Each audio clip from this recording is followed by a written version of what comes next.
পশ্চিমবঙ্গে বেশ কিছু জায়গায় বেশ কিছু জেলাতে আধার কার্ড নিয়ে বেশ কিছু সমস্যা হয়েছে।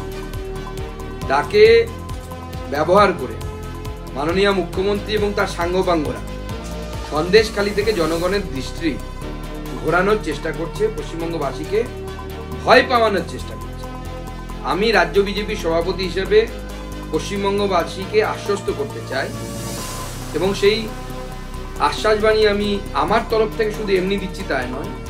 আজ সকাল 11টা থেকে মাননীয় রেলমন্ত্রীর সাথে, যিনি আইটি মিনিস্টারও, যার আন্ডারে আধারের এই কাজ হয়, তাদের সাথে কথা বলে, আধারের যিনি মূল দায়িত্বে আছেন সেই সেক্রেটারির সাথে কথা বলে আমি পশ্চিমবঙ্গের যাদের আধার কার্ড সোকল ডিঅ্যাক্টিভেশন হয়েছে বলে যাদের প্রচার করা হচ্ছে তাদেরকে আশ্বস্ত করছি, কারো ভয় পাওয়ার, বিন্দুমাত্র ভয় পাওয়ার কোনো কারণ নেই।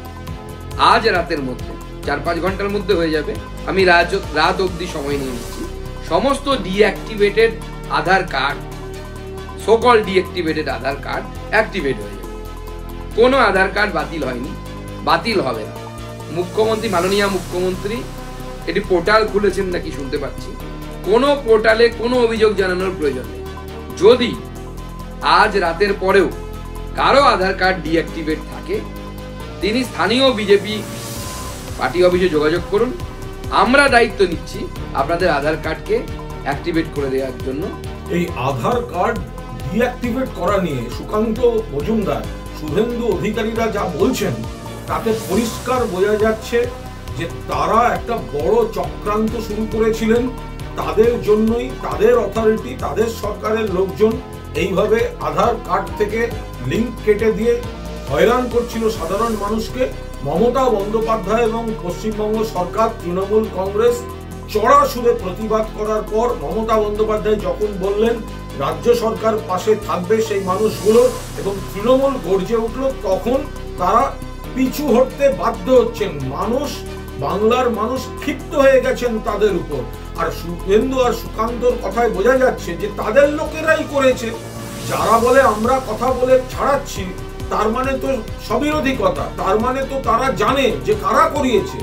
এখন তৃণমূলের আপত্তিতে মমতা বন্দ্যোপাধ্যায়ের কড়া অবস্থানে ভয় পেয়ে এখন তারা মানুষের অধিকার ফিরিয়ে দেওয়ার কথা বলছে। বিরাট চক্রান্ত করেছিল এরা। কোনো অবস্থায় আমরা এই জিনিস বরদাস্ত করব না। আর অমুক জায়গা থেকে নজর ঘোরাতে তৃণমূল এই ইস্যু করছে আধার কার্ড, এটা ভুল। ওদের কথা থেকে ওরা স্বীকার করে নিচ্ছে যে আধারের লিঙ্ক কাটা হয়েছে, সেই জন্যই তৃণমূল প্রতিবাদ করেছে। আমরা তো বলছি ধর্মের রাজনীতি, সিএএ, এনআরসি, আধার লিঙ্ক কেটে দেওয়া, এই চক্রান্তগুলো থেকে নজর ঘোরানোর জন্য সন্দেশখালী নিয়ে মিথ্যা অভিযোগ, নাটক, কুৎসা, এই ধরনের কাজগুলো করে যাচ্ছে বিজেপি এবং বিরোধীরা।